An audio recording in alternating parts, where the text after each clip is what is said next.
Ce matin à Matthieu 19, on va faire juste une petite révision. Je change la cloche, je regarde tout le temps, mais c'est beau. Matthieu 19, on a commencé nos thèmes pour l'année il y a 2 semaines. C'est plus fort ensemble, parce que c'est tellement important de ne soyez pas séparés, mais ensemble dans nos cœurs vraiment, dans notre intelligence, dans nos pensées, parce qu'on a dit c'est où l'ennemi arrive dans nos pensées premièrement pour nous séparer les uns les autres. Il commence dans nos pensées et après physiquement on commence de reculer, séparer nous-mêmes. Non, mais la Bible dit en plusieurs exemples, nous sommes plus forts ensemble. Donc, pour une série, pour commencer notre thème, on parle au sujet des mariages et la famille. Donc, c'est bon pour tout le monde, malgré notre situation, si nous sommes divorcés, célibataires, mariés, séparés, toutes les choses. Et la Bible, la vérité amène la paix, n'est-ce pas? Amen. Et la liberté. Amen. Mais souvent, dans les églises, selon les traditions, les choses religieuses et les idées des hommes, on a trouvé beaucoup de condamnation et les fardeaux placés sur les personnes. Ah, pécheurs, c'est ça. À cause de mal information, mal enseignement, des choses et qui n'étaient pas là dans la Bible. Donc, on a commencé la semaine passée avec ça. On va continuer. Mais on a regardé la semaine passée Matthieu 19 et on a regardé les choses que Jésus a dit concernant le mariage et le divorce. Et on a dit, il a dit certaines choses, mais Paul, il a dit une autre chose qui est correcte.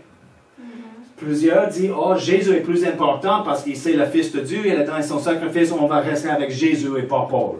Ignore Paul, non, si c'est Paul est inspiré par le Saint-Esprit, écrit dans la Bible, c'est du Saint-Esprit aussi. Donc, on a regardé les paroles de Jésus.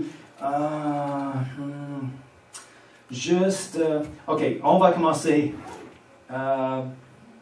Matthieu 19. OK, juste une petite révision. Verset 1.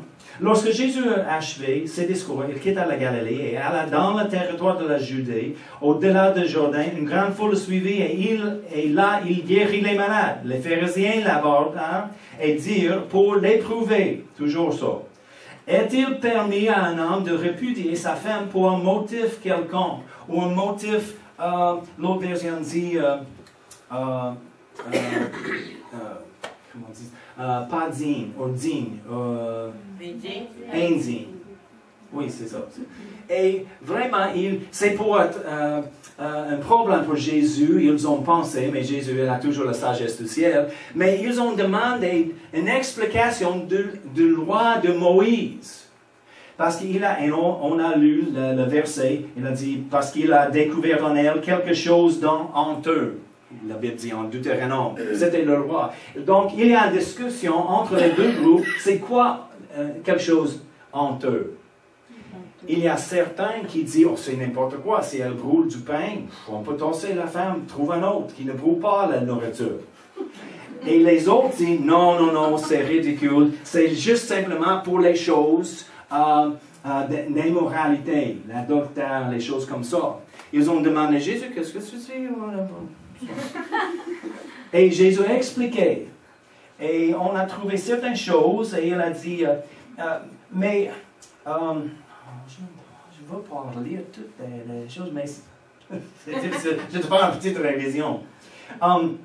Donc, excuse, Jésus ici, il parlait au sujet de la loi de Moïse. Il a donné une explication. Et la chose Jésus a dit ici, il a parlé aux Juifs concernant leur question concernant la loi de Moïse. Il n'a pas parlé à l'Église aujourd'hui. Il ne parle pas parler aux croyants en ce moment-là. Okay? Quand il a parlé au sujet des divorces et des choses, et ils ont demandé, il a dit, c'est pour les choses sexuelles, les choses d'immoralité. Moïse a dit ça. Ils ont demandé une deuxième question. Pourquoi il a donné une commande pour un divorce? Il a dit, ce n'était pas une commande. Il a permis un divorce à cause de durceur. Un durcissement de vos cœurs. Mais aujourd'hui, en Jésus-Christ, on a remplacé un cœur dur avec un cœur de la chair, doux, la Bible dit. Et c'est où le Saint-Esprit demeure en nous maintenant, dans nos cœurs. Donc, les choses, Jésus a dit ici concernant le divorce et le docteur, les choses n'appliquent pas à l'Église. C'est pas à dire l'adultère, oh c'est correct. Non, c'est pas correct, mais les choses simplement, il a dit, il n'a pas adressé l'Église avec ça. Okay? Donc, on a parlé au sujet des choses comme ça, mais on va regarder aujourd'hui qu'est-ce que Paul a dit à l'Église. Okay? Donc, tournez avec moi 1 Corinthiens 7. Et si vous avez manqué la semaine passée, tu peux regarder le vidéo. Je pense que c'est là, n'est-ce pas, Glenn? Oui. Oui, ok, bon. Oui, monsieur. Pour plus d'explications, parce que j'ai trouvé plusieurs disent, oh, ils répondent des questions depuis longtemps. Oui. C'est pourquoi on aime la vérité, parce que la vérité amène la liberté et la paix. Okay? En Corinthiens 7, tout le chapitre parle au sujet du mariage, du divorce et des choses. Où Jésus, il a adressé en Matthieu les questions concernant la loi de Moïse. Paul, il a adressé les questions de l'Église à Corinthe et il a répondu avec la loi de l'Église. Et la semaine passée, on a discuté ça. C'est quoi la loi aujourd'hui pour l'Église? La loi d'amour. Absolument. Jésus est venu et il a dit, il a accompli toute la loi de Moïse. C'est terminé. C'est l'ancienne alliance, c'est fermé. Amen. Il a commencé une nouvelle alliance et il a dit, je vais vous donner une nouveau règle, la règle, la loi d'amour. Ouais. Donc, on interprète toutes choses dans la lumière d'amour aujourd'hui. Donc, on trouve ça ici en chapitre 7. On ne complète pas tout le chapitre aujourd'hui, mais on va commencer et on va faire la deuxième partie la semaine prochaine. Mais on va commencer 1 Corinthiens 7 et Paul donne le conseil à l'Église selon leurs questions en appliquant la loi d'amour. Je vais donner la référence si tu prends les notes. C'est Jean 13, 34. Je vais lire juste rapidement. On va former le fondement aujourd'hui. Ajouter plus. Jean 13, 34 et 35. Je vous donne un commandement nouveau, c'est la chose que j'ai citée. Aimez-vous les uns les autres comme je vous ai aimé. Oh, donc c'est pas juste amour, c'est l'amour divin comme Jésus aime. C'est l'amour qu'on a besoin d'employer pour aimer les uns les autres. L'amour de Jésus, c'est pas l'amour fraternel, c'est pas juste l'amour sexuel, fraternel, du camaraderie, les choses. Non, c'est l'amour divin. Okay? Et aimez-vous les uns les autres comme je vous ai aimé. Vous aussi aimez-vous les uns les autres. À ceci, tous connaîtront que vous êtes mes disciples, si vous avez de l'amour les uns pour les autres. Et quand on fait les choses de condamnation, point la droite, c'est pas l'amour vraiment. Dieu, il ne pointe pas le doigt à nous. Il dit, viens, on va discuter ça. Avec amour, la paix, et quand nous sommes prêts pour... Quand on arrive à Jésus, il ne demande pas, on change tout, et régler ça. Non, c'est un processus, un peu à la fois, plus en plus, même 5 ans plus tard, on dit, oh, on est arrivé. Il dit, ok, oui, c'est bon, c'est bien. Mais on a besoin de parler de ça, juste ici. Ah, non. C'est toujours un processus, c'est vrai, n'est-ce pas? Amen. Donc, aussi en Romains 13, verset 10, c'est pourquoi si on marche selon la loi d'amour, tout est fait. Parce que quelqu'un dit, on n'obéit pas les 10 commandements aujourd'hui. C'est pas en force, c'est juste la règle d'amour.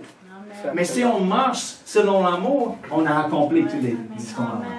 Parce que ici, Romains 13, verset 10, L'amour ne fait point de mal au prochain.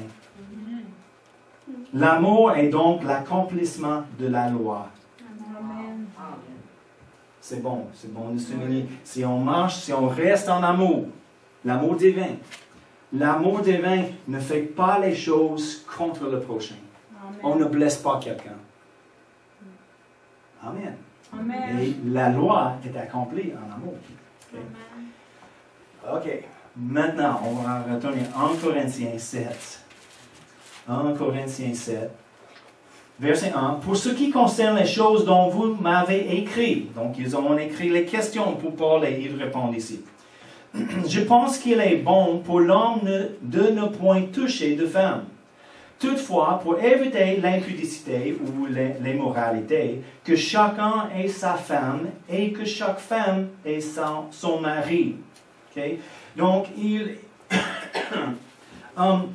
a dit que chacun a leur propre femme parce qu'il y a une tentation dans notre nature physique et la nature. Et s'il y a des adolescents, les enfants ici, on ne devient pas trop graphique aujourd'hui. Okay? Mais dans le futur, si on va parler et discuter plus, on va dire un avertissement avant et on va un choix pour de faire une autre chose. C'est intéressant. Excuse. Mais il a dit toutefois pour éviter l'impudicité que chacun ait sa femme et que chaque femme ait son mari. Ce n'est pas un commandement pour se marier. Tout le monde a besoin de prendre. Non, pas nécessairement. Okay? Mais simplement pour rencontrer les besoins des uns des autres. Okay? Il y a certains, on va regarder ça, il parle de ça plus tard, il y a certains qui sont, c'est correct, contents et contrôlés dans leur célibataire. Célibat. Oui, dans le célibat. Il y a des autres, ils trouvent tellement difficile. Okay? Il a adressé ça, on va regarder. Mais ici, il dit, c'est bon, l'amour fait quoi? L'amour donne. Comme Jésus, Dieu a tant aimé le monde, il a donné. Donc, donne. On trouve la réponse au verset 3. Pour éviter la fornication des choses, toutefois, pour éviter l'impudicité, que chacun ait sa femme et que chaque femme ait son mari. Verset 3. Que le mari rende à sa femme ce qu'il lui doit. Et que la femme agisse de même envers son mari. Ce n'est pas juste un ou l'autre qui fait toutes les choses. Non, les deux. On doit à notre conjointe les choses qui sont dues, comme dans un mariage. Il dit, okay, qu'est-ce que l'amour fait? L'amour donne et répond aux besoins. N'est-ce pas? Amen. OK, c'est bon. Okay. Relax. Parce qu'on n'appartient pas. Regardez verset 4. La femme n'a pas autorité sur son propre corps. Souvent, les maris aiment dire ça. Hey, tu n'as pas l'autorité toi-même sur toi. Okay. Mais c'est le mari. Et pareillement, le mari n'a pas autorité sur son propre corps, mais c'est la femme. Donc encore, on appartient dans un mariage. Notre cœur n'est pas juste pour nous. Appartient à moi seulement. Non, mon cœur appartient à moi et mon épouse. On partage. Okay? Et on répond aux besoins l'un à l'autre. Okay? Pas les uns les autres. Mais non, dans le mariage, l'un à l'autre. Amen. Okay? Oui, c'est clair. Pour les chrétiens, remarquez le prochain. Il dit, ne vous privez point l'un de l'autre. Ne vous privez point l'un de l'autre. Et il y a une idée, des fois parmi les chrétiens, que les relations sexuelles, c'est simplement pour avoir les bébés et les choses. Donc Dieu a créé les choses, il a dit, on a besoin, comme les femmes et les hommes, c'est bon dans un mariage, et on a besoin de rencontrer les autres. OK? C'est bon. Donc, c'est pourquoi il a dit ici, ne vous privez point l'un de l'autre, si ce n'est d'un commun accord pour un temps, afin de vaquer, oui, à la prière, puis retournez ensemble, de peur que Satan ne vous tente par votre incontinence. Donc, il y a les tentations sont comme ça. Il a dit, parce qu'on trouve des fois, l'autre emploi, ou pas un emploiement, mais des emplois, les relations sexuelles pour gagner quelque chose. Tu veux quelque chose de moi? J'ai besoin de ça. Il ne mange pas comme ça. Il dit, on ne fait pas ça. Pour un temps, quand nous sommes d'accord pour la raison de jeûner, de prière, les choses, et après, il dit, reviens ensemble encore. Parce qu'il y a les tentations. Pour éviter les tentations naturelles dans ces choses, reviens ensemble, encore après. OK? Amen. Amen. Donc, verset 6, regardez verset 6. Il a dit, je dis cela par condescendance ou une concession, vraiment. Okay? Ce n'est pas une condescension, vraiment. C'est une concession. Il a fait une concession. Il a dit ça. Un instant. Okay. Je ne fais pas un ordre. Je voudrais que tous les hommes fassent comme moi, mais chacun tienne de Dieu un don particulier, l'un d'une manière, l'autre d'une autre. Donc, il a dit, ce n'est pas un ordre du Seigneur, mais en même temps, il était inspiré par le Saint-Esprit et permis par le Saint-Esprit pour dire ça. Okay? Donc, il a dit, pour éviter les tentations, et les uns les autres, fait des choses. Okay? Mais ce n'est pas une commande de Dieu, mais il dit cela pour une concession, pour aider. C'est l'amour. On fait les concessions par l'amour. Il a fait la même chose. Mais remarquez verset 7, il a dit, je voudrais que tous les hommes fassent comme moi. Paul n'était pas marié. Mais chacun tienne de Dieu un don particulier, l'un d'une manière, l'autre d'une autre. Chacun de leur propre don. Il ne parle pas le don de la musique et les choses. Non, il parle en particulier les choses, le célibat, en particulier, ou le mariage. Certains ont un don pour mariage, certains ont un don de célibat. On a un bon ami en Floride, dans notre église, et ce jardin marié, elle était tellement contente comme ça. Tu savais. Rappelez les choses que Jésus a dit en Matthieu 19, on a regardé la semaine passée. Il a parlé au sujet de ça, les eunuques. Il y a les eunuques qui sont faits comme ça, nés comme ça par la nature. Il y a les autres qui sont faits par les hommes comme ça. Et il y a des autres pour le royaume de Dieu. Amen. Mais il a dit, c'est pas que tout le monde peut recevoir ça. Et ici, Paul a dit, chacun selon leur don. Donc, pour imposer sur quelqu'un, on n'a pas besoin de faire ça, c'est pas correct. C'est selon leur don, la Bible dit. Il y a certains qui sont contents, satisfaits comme ça, relaxés, c'est beau. Il y a des autres, non, je n'aime pas ça. OK? Et c'est correct. Donc, il a dit à chacun sur le don. Je vais lire de Summer, la Bible de Summer, ces versets. C'est beaucoup plus clair. Je vais commencer verset 1. Je viens à présent au problème que vous soulevez dans votre lettre. C'est une excellente chose, dites-vous, qu'un homme se passe de femme. Cependant, pour éviter toute immoralité, il est préférable que chaque homme ait sa femme et que chaque femme ait son mari. Que le mari accorde à sa femme ce qu'il lui doit et que la femme agisse de même envers son mari. Verset 4 dit, « Car le corps de la femme ne lui appartient plus et il est à son mari. De même, le corps du mari ne lui appartient plus, il est à sa femme. Ne vous refusez donc pas l'un à l'autre. Vous pouvez, certes, en plein accord, l'un avec l'autre, renoncer pour un temps à vos relations conjugales, afin de vous consacrer davantage à la prière, mais après cela, reprenez vos rapports comme auparavant. Il ne faut pas donner à Satan l'occasion de vous tenter par votre incapacité à dominer vos instincts. C'est clair, n'est-ce pas? C'est clair. Notez bien qu'il s'agit là d'une concession et nullement d'un ordre.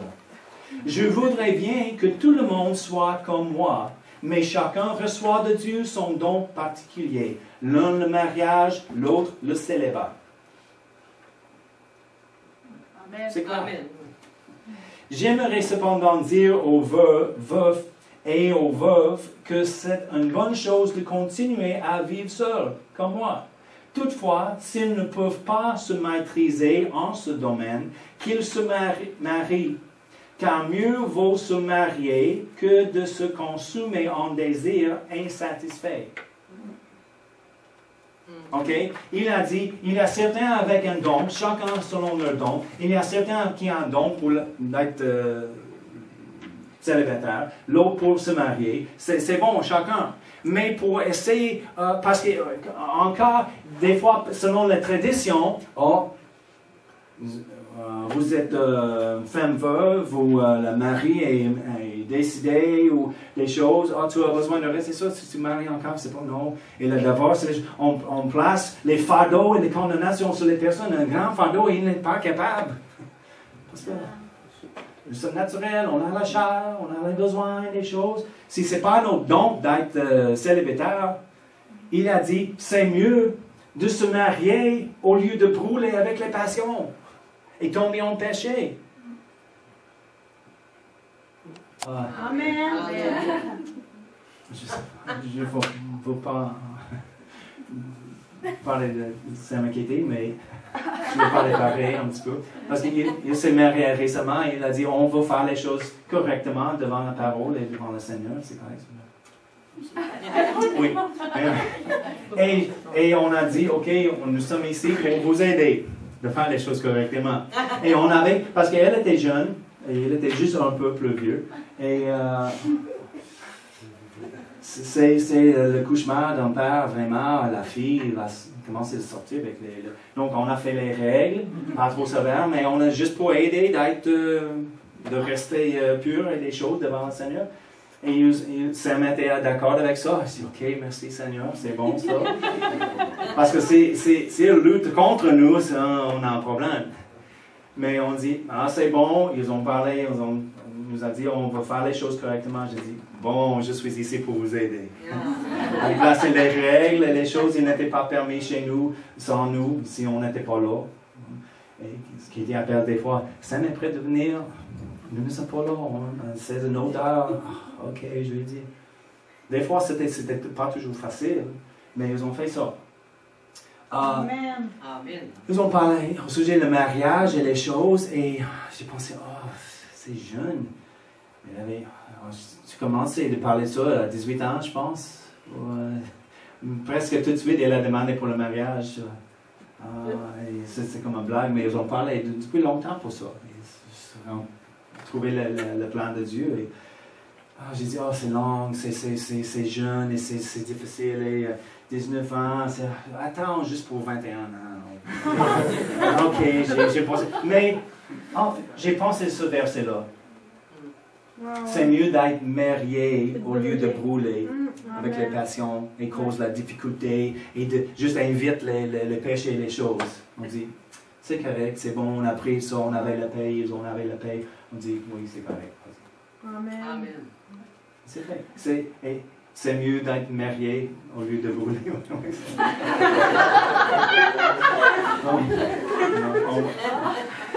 Vous voulez témoigner? Non,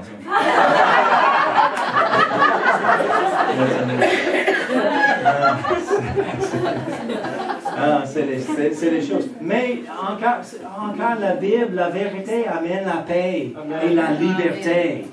Il dit, il n'y a pas un âge ou des choses, des règles très dures. Non, chacun leur don. Mais c'est bon. Tu dis quelque chose? Oui, juste une petite parenthèse, si vous permettez, pasteur. C'est que moi, ça fait quand même 7 ans que je suis célibataire. J'ai le don, par la grâce de Dieu, d'attendre mon époux. Je sais que je ne suis pas faite pour rester comme ça toute ma vie. Aussi, ce côté-là, des fois, il y a un temps qu'il faut vaquer, être tout seul, pour voir que le Seigneur transforme notre vie, pour pouvoir attendre le bon époux aussi dans notre vie. Il y a ce côté-là, êtes-vous d'accord avec moi? Ce côté-là aussi. Oui, c'est ça. Hein?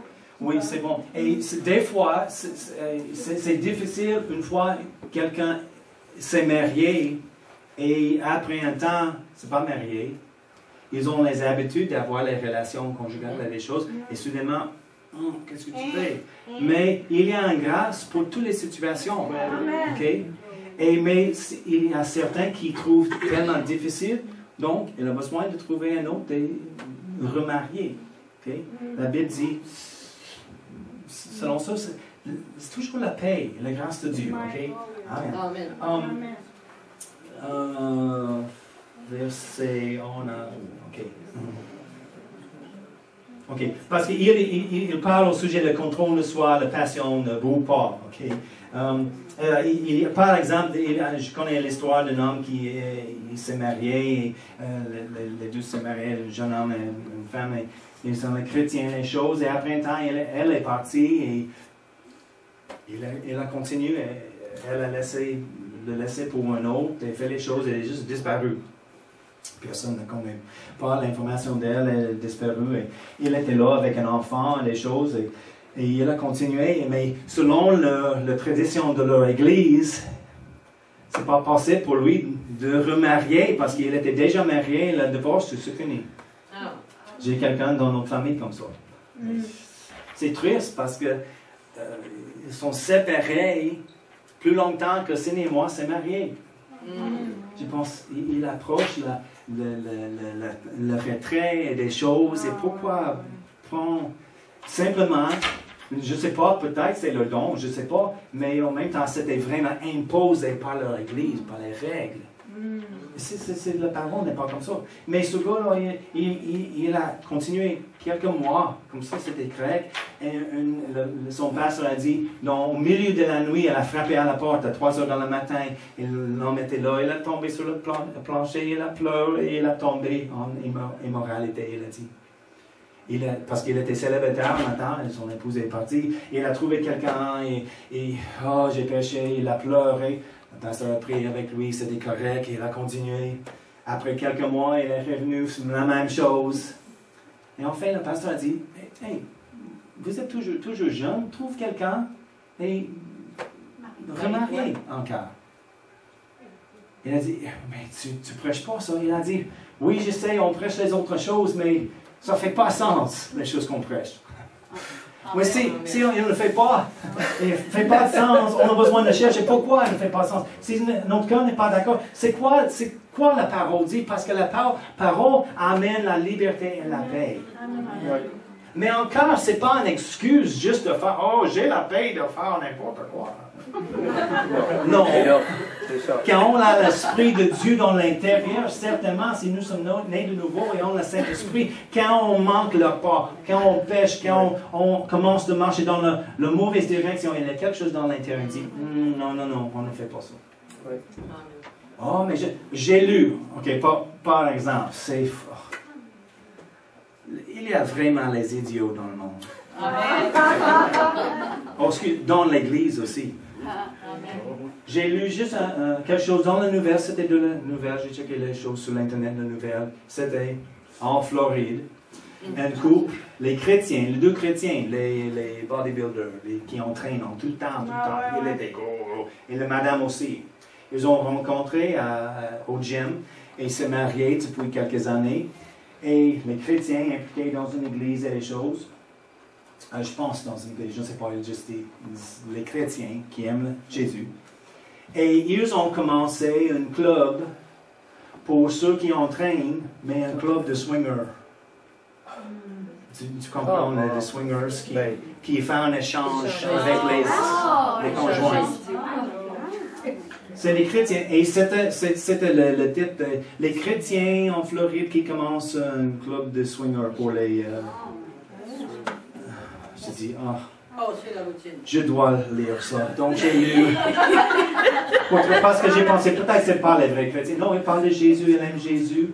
Et quand l'intervieweur, qui était dans le monde, pas sauvé, il reconnaît que ce n'est pas normal. Et il a demandé, comment tu peux régler vos actions, vos comportements avec la religion, tes croyances? C'est-tu sa réponse? Il a dit, Dieu ne m'a pas dit, Joe, ne fais pas ça, c'est pas correct. Donc, Jusqu'à le moment, il m'a dit ça, je vais continuer comme ça, c'est correct. J'ai pensé immédiatement, non, c'est la Bible, c'est Dieu qui nous parle. Oui. Il t'a dit, c'est pas correct. Oui. Mais pour lui, oh non, c'est correct. Donc, il y a toujours des personnes comme ça qui vont ignorer juste le bon sens, la parole, le Saint-Esprit, le témoin du Saint-Esprit dans l'intérieur. Non, mais si vous êtes normal, vous avez le Saint-Esprit dans l'intérieur, né de nouveau, vraiment, tu as une relation avec le Seigneur, tu lis la parole, les choses, vous êtes ouvert à enseigner, à apprendre la parole, le Saint-Esprit va parler. Et tu peux répondre et dire, ah oui, c'est quelque chose de graphine dans l'intérieur. C'est pas correct. Amen.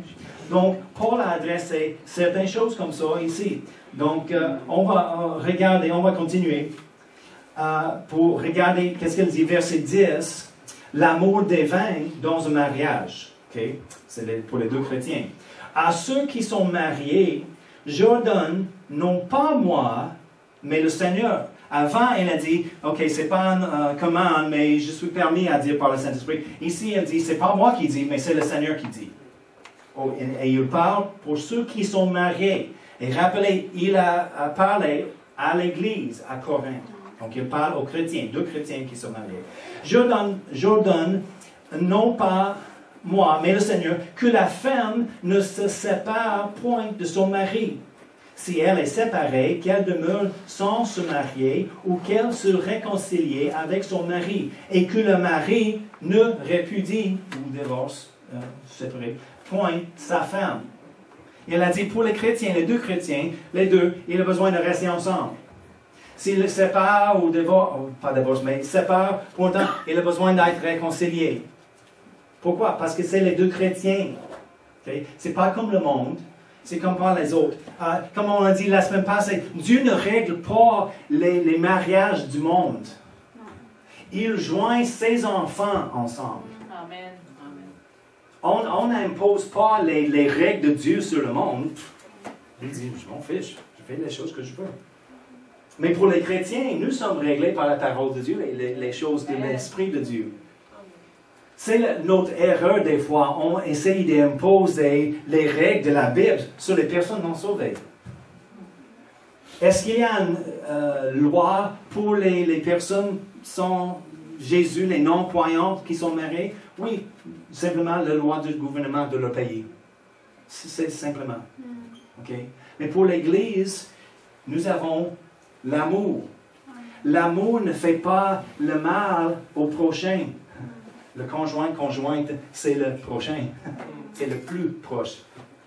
On ne fait pas le mal. Non, pour chasser, pour laisser, pour faire les choses, on dit c'est pas correct. Il a dit, le Seigneur a dit non. Et si vous êtes séparés, reviens ensemble. OK.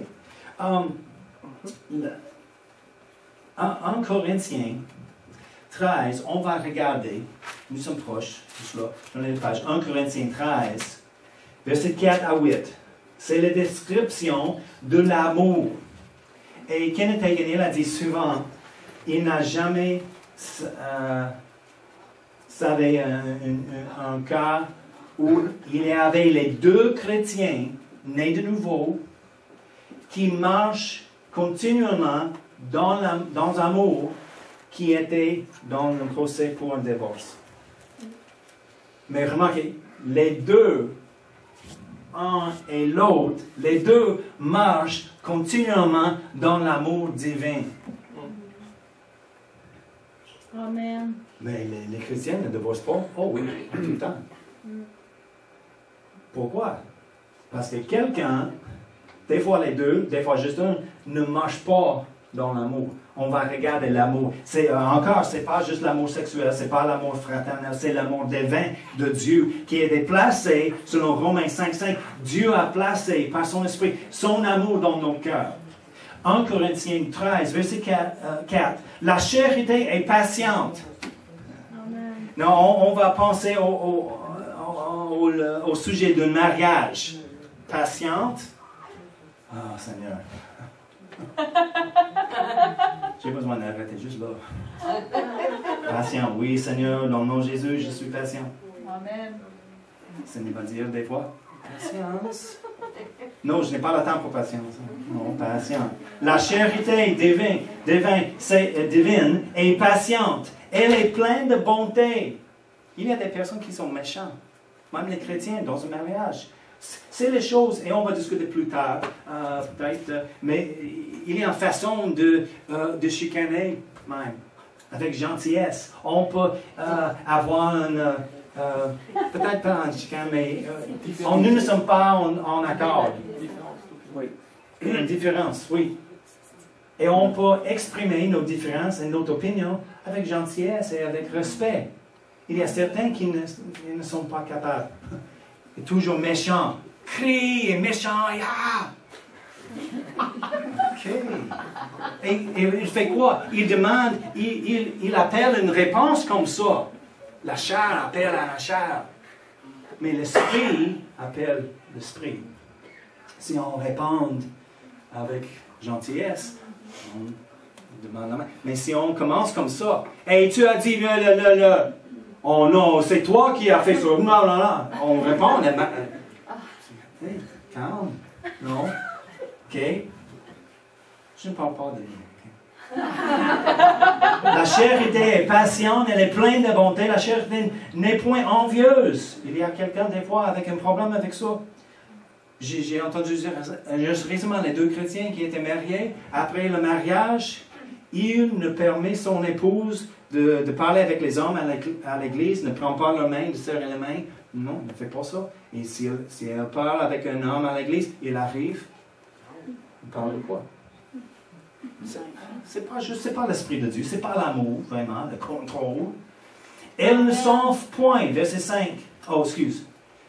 La charité n'est point envieuse. La charité ne se vante point. Elle ne s'enfle point d'orgueil. Elle ne fait rien de malhonnête. Elle ne cherche point son intérêt.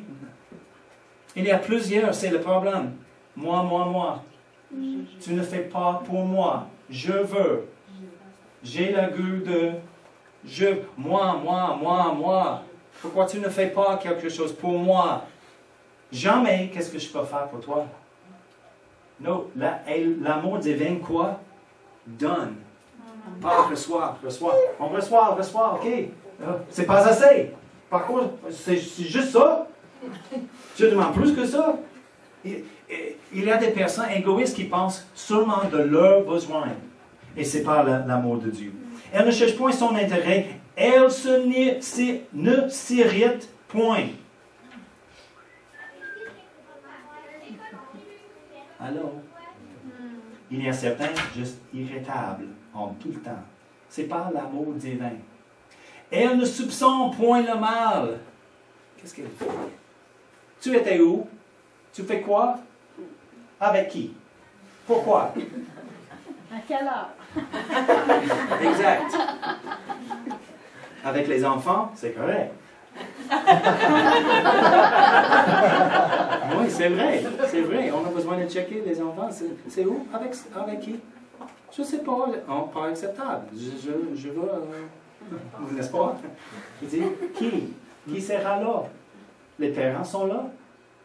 Et c'est étonnant à moi combien des parents sont ignorants des choses. Oui, les enfants, je ne sais pas, avec leurs amis. Oh, oui, on fait quoi? Je ne sais pas. Okay. La Bible dit on ne donne pas accès au diable. Amen. Quelqu'un nous a dit une fois, nous avons confiance dans nos enfants. Parce qu'on a dit, on a fait ça, les règles ou quelque chose, elle a besoin de checker avec nous. On a la confiance dans nos enfants.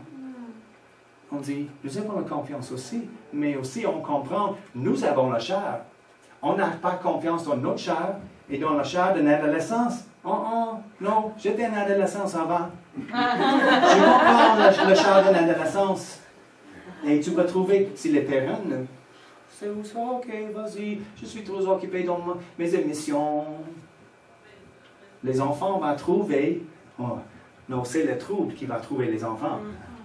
Facilement. Non, ok. C'est une autre prédication. Elle ne cherche point son intérêt, elle ne s'irrite point, elle ne soupçonne point le mal, elle ne se réjouit point de l'injustice, mais elle se réjouit de la vérité. Elle excuse tout. C'est le pardon. Non, encore, on parle de chrétiens, c'est mariés, qui fonctionnent dans l'amour divin. L'amour naturel ne pardonne pas. Tu me blesses, je te blesserai aussi.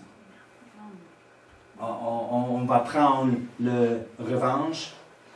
Revanche, c'est bon?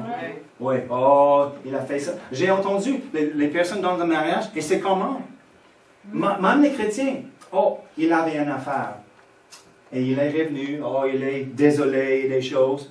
Mais moi, je peux prendre la revanche. Je cherche une affaire de moi-même maintenant. Allô? Pas juste pour ajouter des problèmes, c'est pas une réponse. Non, non, c'est pas l'amour divin, c'est les choses naturelles de la chair. Et c'est pas correct. Okay? Mais elle se réjouit de la vérité, elle excuse tout, elle croit tout, elle, la charité, l'amour. Elle espère tout, elle supporte tout. La charité ne périt jamais.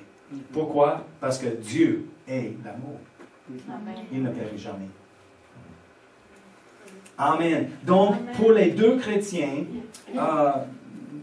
pour être marié, il a besoin de fonctionner par la loi d'amour. Amen. Je pense que c'est une bonne place pour arrêter pour aujourd'hui. Et le prochain, on va parler au sujet les personnes une personne trouve le Seigneur après le mariage. Par les deux, juste une personne. Un est marié, l'autre n'est pas marié. Ou les deux chrétiens mariés et un part. Qu'est-ce qu'on fait? Encore, je vais lire le verset, on a quitté avec la semaine passée, on va lire juste encore pour ça. Parce que c'est la vérité. C'est 1 Corinthiens 7, verset 15, on n'arrive pas jusqu'au-là, pas encore, mais la semaine prochaine. Si le non-croyant se sépare, qu'il se sépare. Le frère ou la sœur ne sont pas liés dans ces cas-là. Dieu nous a appelés à vivre en paix. Amen. Des fois parmi les chrétiens, je vais juste une petite chose à venir. Et le chrétien agit comme un non-chrétien, non-croyant. Il agit comme le monde. Il y a des versets dans la Bible qui adressent quelqu'un qui ne reçoit pas le conseil de la parole, le chrétien qui continuellement il ne répond pas à la conseil, il ne reçoit pas, c'est comme un païen, la Bible dit. Un chrétien, Paul a dit, qui ne prend pas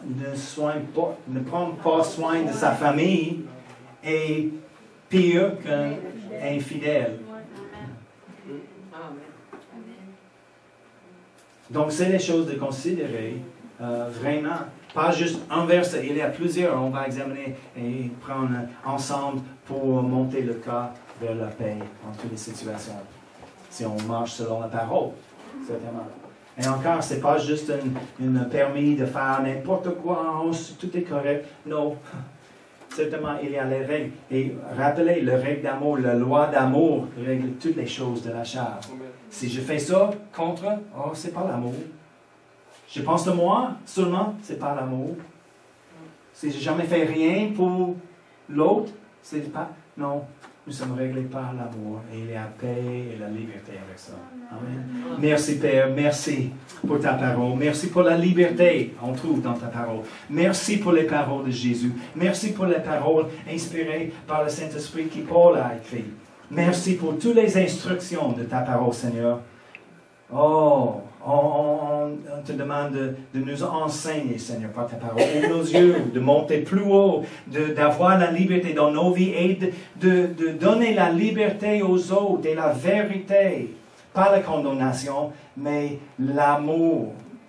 Ce n'est pas dire on accepte toute leur vie, tout leur comportement, leur action, mais on peut donner l'amour pareil et la vérité qui amène la liberté. Merci Seigneur. Nous sommes libres en toi. Sois glorifié dans nos mariages, dans nos familles. Amen. dans nos célibats aussi, Seigneur. Sois glorifié dans tous les cas, dans tous les membres de notre Église, dans le nom de Jésus. Amen.